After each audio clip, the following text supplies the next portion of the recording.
the revolutionary power of letting go. When we desperately try to hold on to happiness, we actually push it away. This simple truth is why so many of us miss the good things happening right in front of us. If this resonates with you, you're in the right place. Today, we're embarking on a journey together to explore a truly revolutionary idea, the incredible power of letting go. After decades of collecting experiences, relationships, and possessions, you may find yourself wondering whether holding on to everything is truly serving you well. How might the wisdom of letting go, a practice honored across cultures for centuries, bring more peace and fulfillment to your life now? And how can these time-tested principles help address the unique challenges we face in our golden years? Well, today we're diving deep into the heart of this seemingly paradoxical concept. We're going to uncover why radical letting go isn't an act of deprivation or giving up on life, but actually the key that unlocks true freedom and lasting happiness. It challenges that deeply ingrained belief that having more family around, more opportunities to reminisce, or avoiding the reality of being seen as useless will finally bring us the contentment we seek. Instead, this path gently guides us to turn our gaze inward, to carefully examine the very roots of our unease, that persistent craving for what we don't have, and that tenacious grip we hold on what we do. Get ready, because we're about to explore some truly transformative facets of this profound practice. Let's start with something we can all relate to: the illusion of permanent possession. Have you ever poured your heart and soul into something you deeply cared about, only to see it eventually change, fade, or simply become something different than what you imagined? Think of a child at the beach, meticulously crafting a magnificent sandcastle, complete with towers and moats, investing so much care and attention into each grain of sand. And then, inevitably, the relentless tide rolls in, slowly at first, and then with unstoppable force, washing away their creation. This simple image mirrors so much of our lives, doesn't it? We pour our hearts into raising our families, creating cherished memories we hope will last a lifetime. We invest deeply in our friendships, sharing laughter and support, believing those bonds will be a constant source of comfort. We accumulate treasures, photos, keepsakes, mementos, each one a tangible reminder of precious moments, often believing they will bring us lasting joy. Yet the fundamental truth of existence is change, impermanence. The great Buddha himself taught us this profound concept of impermanence, or anicca, emphasizing that absolutely everything in the phenomenal world is in a constant state of flux, always moving, always changing. Nothing is static. Everything is in a process of becoming and unbecoming. Consider the touching story of May, an elderly woman of 85 who, over her lifetime, had lovingly gathered a beautiful collection of antiques. Each piece wasn't just an object, it held a memory, a story woven into the fabric of her life. But as her health began to decline, and the time came for her to downsize her home, May found herself overwhelmed by a deep sense of anxiety. Every item she considered letting go of felt like losing a piece of herself, a fragment of her past. One day, while sharing her struggles with her granddaughter, a thoughtful Zen practitioner, May recounted her emotional turmoil. Her granddaughter listened with compassion and then gently reminded her of the core Buddhist teaching of non-attachment. "Grandma," she said softly, "these beautiful objects have indeed served their purpose in your life, bringing you immense joy and precious memories. But those memories, the very essence of those experiences, reside within you, in your heart and mind, not within the objects themselves. Holding on to them so tightly, fearing their loss, is actually causing you more pain than pleasure in this moment." Slowly, a new understanding began to dawn within May. She started to share her cherished items with her loved ones, recounting the stories behind each piece, and she discovered a new kind of joy in witnessing their appreciation. She realized that the essence of those experiences, the love and connection associated with them, lived on within her, completely independent of the physical objects. This act of letting go wasn't a loss, but a profound liberation, freeing her from the burden of clinging. The profound payout here is this: truly recognizing the impermanent nature of all things, our possessions, our relationships, even our own physical bodies, allows us to loosen our grip. It enables us to appreciate the beauty and value of the present moment, without the constant fear of future loss consuming us. When we deeply understand that everything we hold dear will eventually change, transform, or fade away, we can truly cherish it while it lasts and release it with greater ease when its time comes. But this understanding might bring up another crucial question. If everything is constantly changing, like that relentless tide, how do we find any sense of stability or lasting peace amidst the apparent chaos? That leads us to our next vital point: the trap of craving and desire.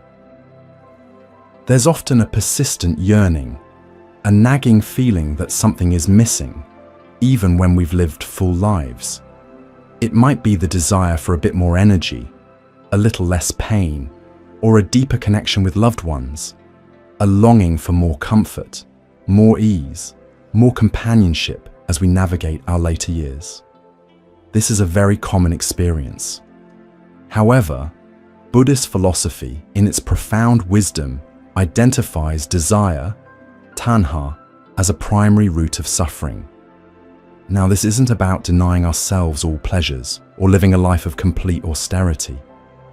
Instead, it's about understanding the very nature of craving, how it creates a seemingly endless cycle of dissatisfaction. Because even when we achieve what we intensely desire, the satisfaction is often fleeting, like a burst of energy that quickly dissipates, only to be replaced by a new desire, a new goal to chase. Imagine Margaret, a devoted homemaker who spent her life caring for her family. She poured her energy into creating a warm and loving home, raising her children, and supporting her husband. She always believed that if she could just make sure everyone was happy and well cared for, she would feel truly fulfilled. After her children grew up and her husband retired, she found herself with more time on her hands than she knew what to do with. Yet, to her surprise, Margaret found herself feeling a little restless and unfulfilled. The initial sense of freedom, the joy of having time for herself, began to fade, replaced by a nagging sense of emptiness and a feeling of not knowing what to do with her days. She missed the purpose and connection she found in caring for her family. One day, feeling lonely and wondering what to do with her time, Margaret joined a local knitting circle. She began to create beautiful blankets and scarves for those in need, sharing her skills and connecting with others. It was during these moments of creativity and connection that she began to realize that true fulfillment didn't come from endless caregiving, but from finding joy in the present moment and sharing her talents with others. Margaret slowly learned that true fulfillment doesn't come from the endless acquisition of more, but from finding peace and acceptance with what is. The real secret here is realizing that true happiness comes from inside us. It's not something we can keep searching for in the outside world.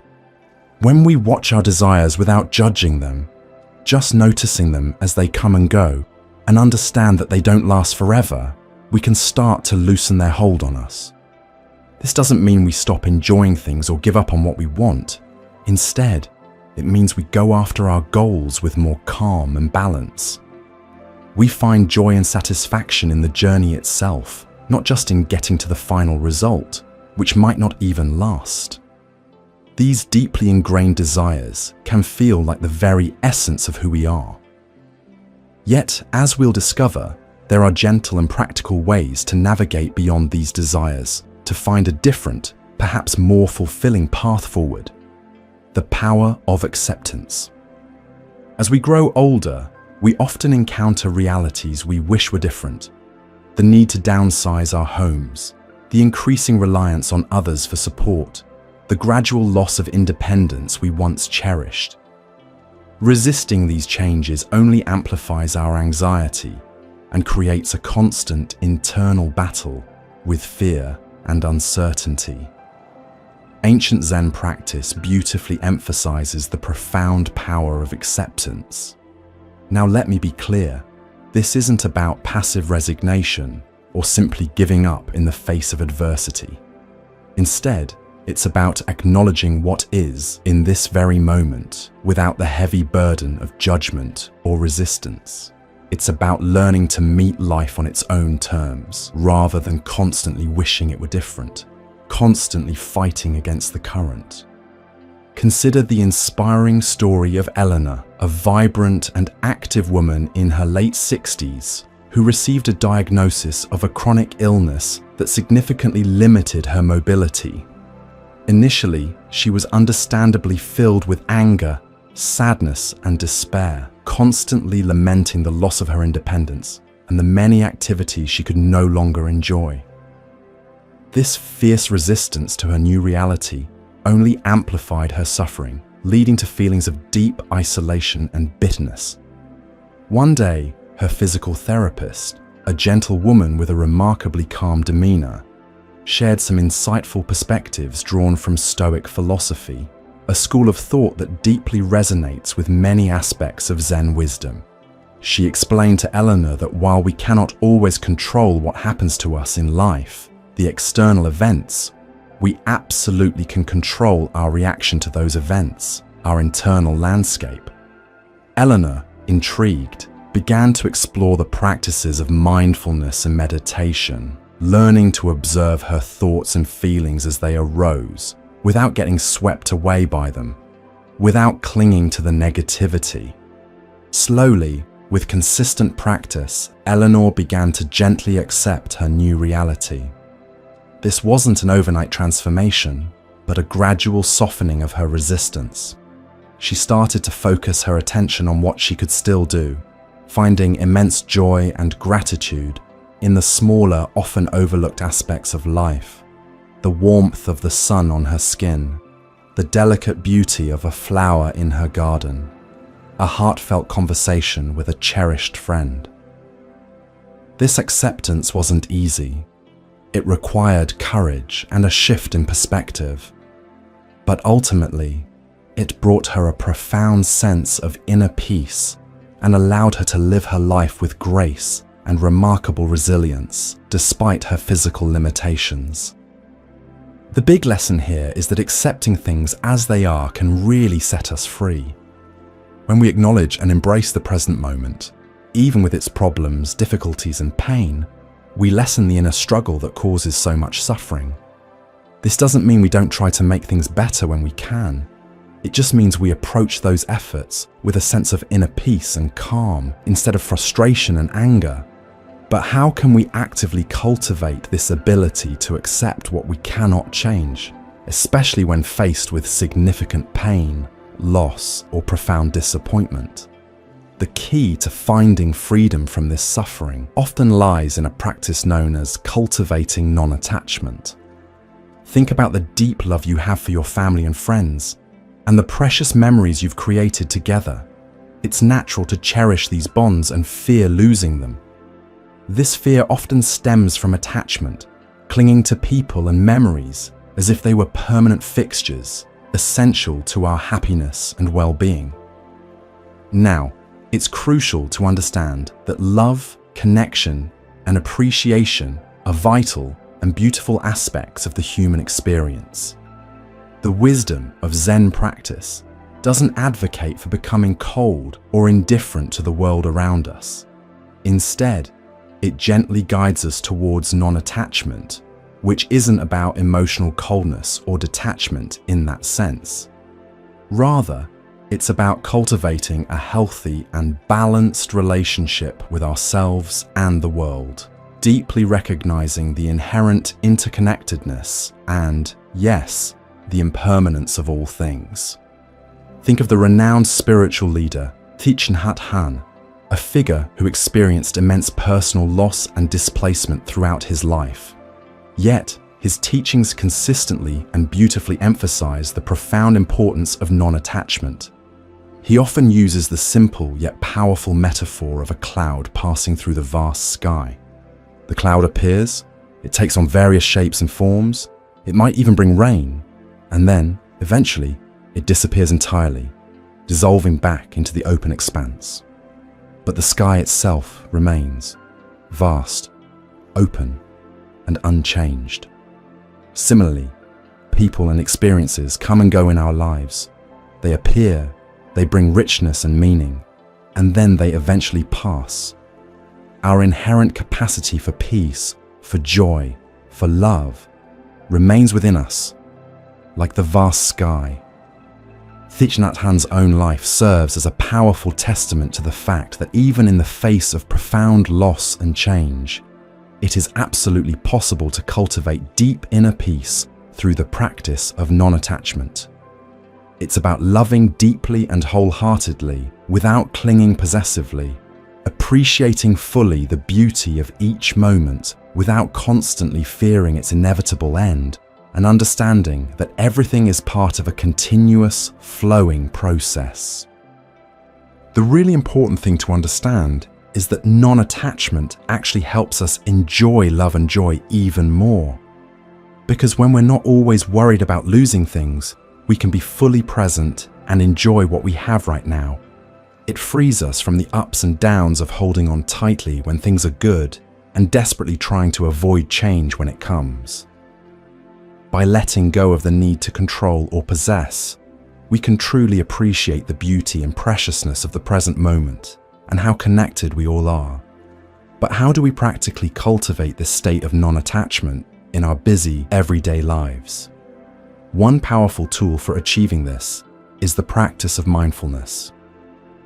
It's not uncommon to find our minds preoccupied with health concerns, worries about loved ones, or feelings of isolation, leading us to go through an entire day on what feels like autopilot. This state of a distracted and scattered mind can make it difficult to fully appreciate the simple beauty and richness of the present moment. Mindfulness, a core and foundational practice in Zen Buddhism, is the gentle art of paying attention to the present moment with a quality of non-judgmental awareness.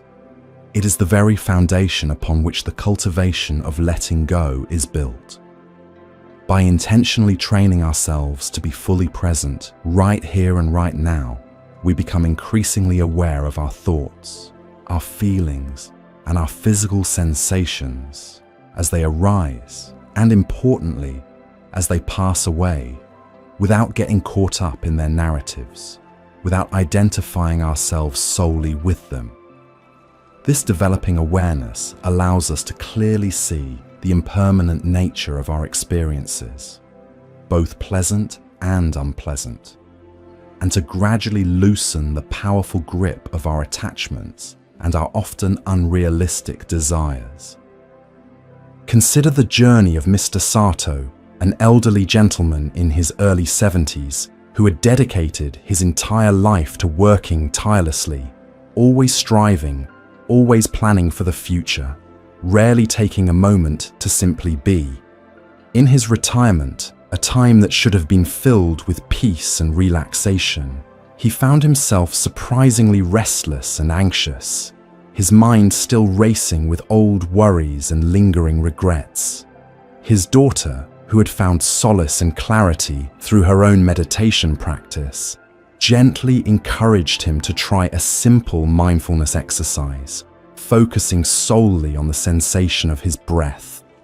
Initially, Mr. Sato found it incredibly difficult to quiet the constant chatter of his mind, but with patient and consistent practice, even just a few minutes each day, he began to notice the subtle sensations of his breath, the gentle rise and fall of his chest, the coolness of the air as it entered his nostrils, the warmth as it left.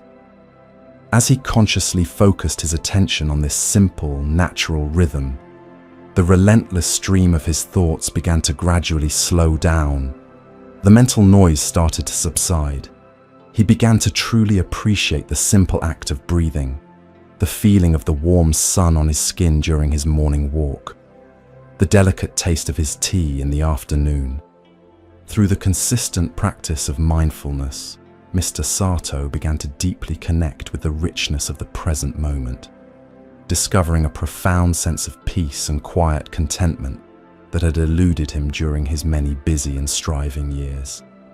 He came to understand that true richness and fulfillment lie not in the constant pursuit of something more, something in the future, but in fully and mindfully experiencing the preciousness of the here and now. The most important thing to understand here is that mindfulness is the key to truly letting go and finding lasting peace.